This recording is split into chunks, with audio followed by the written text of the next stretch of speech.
The objective of this webinar today is to provide a structured way for all our partner community to qualify leads.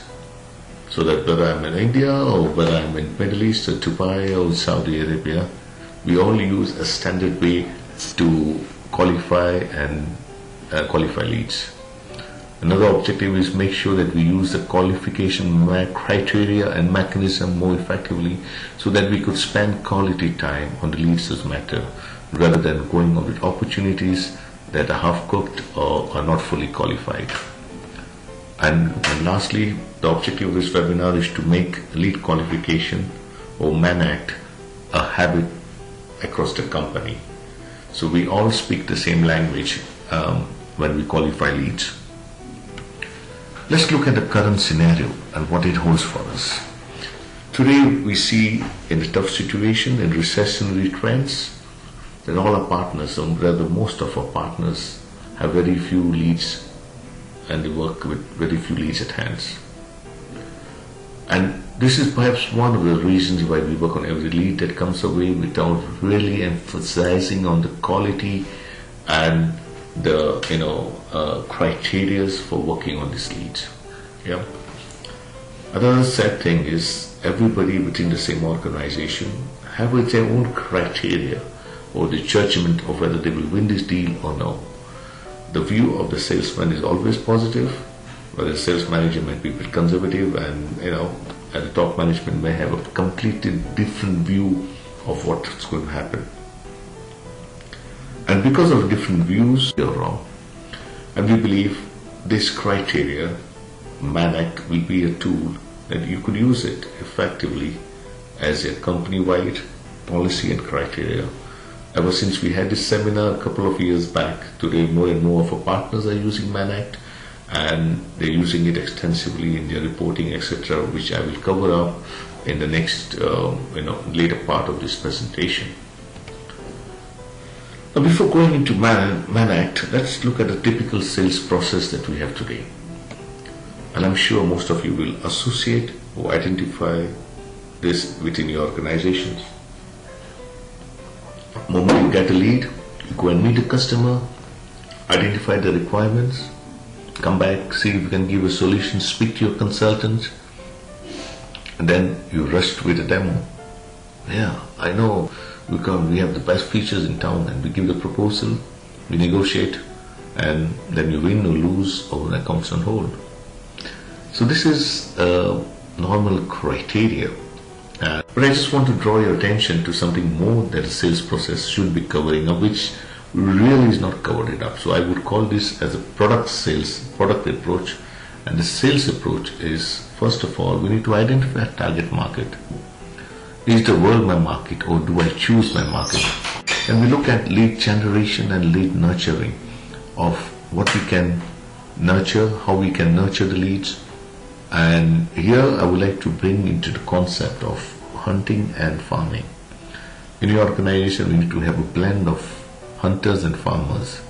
When you identify a lead opportunity, you grab the opportunity, let's go and attacking, getting the lead and making it happen.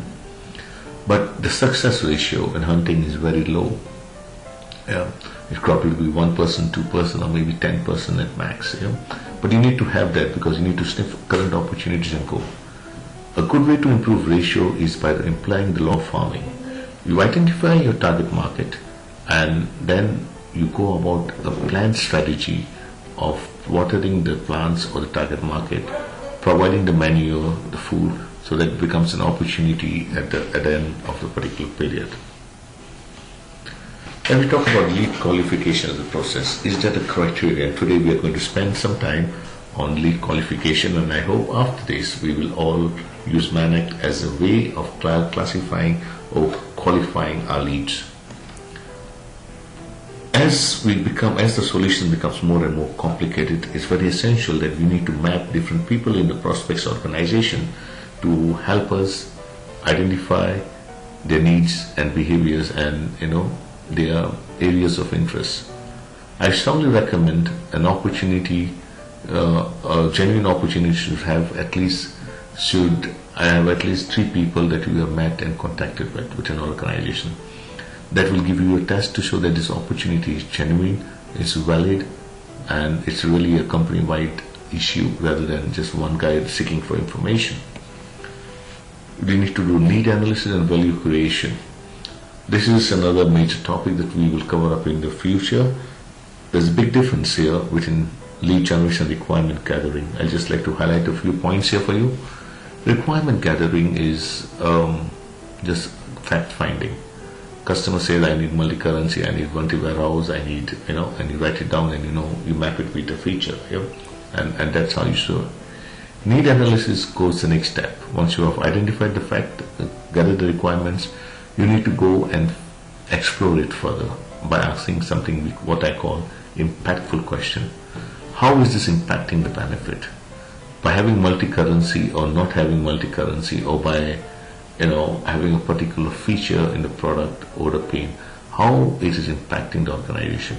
And this is where most of us fail, because we are so eager to sell a solution that once we identify the 5 things which can be mapped with the product, we go and show them without really knowing the pain areas. And this is a comprehensive webinar that I will be conducting in later part of our sales strategy.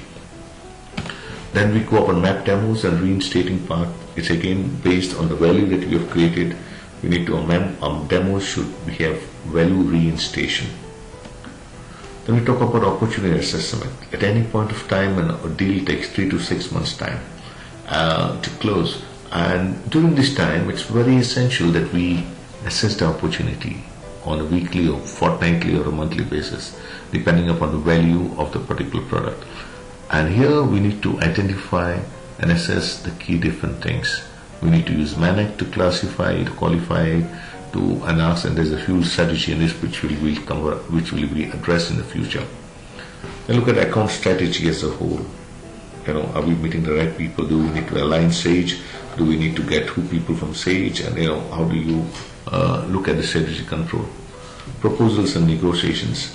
This is a very important. We just proposals like handing the brochures out. Proposal is actually should be a summation of what we did and other things that will come. We will cover this in the next sales process and how we can make it easier. Pipeline management. We all have opportunities. We all have a criteria of classifying, but really managing the pipeline, looking at what your world will be 6 months from now is an important challenge here. And documenting, mapping, and win and loss solution. So you see, there's a lot of things that we need to do in the sales opportunity rather than just do 6 or 7 things that is standard. And I believe if we do this all effectively, we would differentiate ourselves from our competitors. So in the coming weeks and months, we will address this issue to you in great length, and we take it forward from there. Thank you very much for your time, and I look forward to speaking to you in the near future. Thank you and have a great day.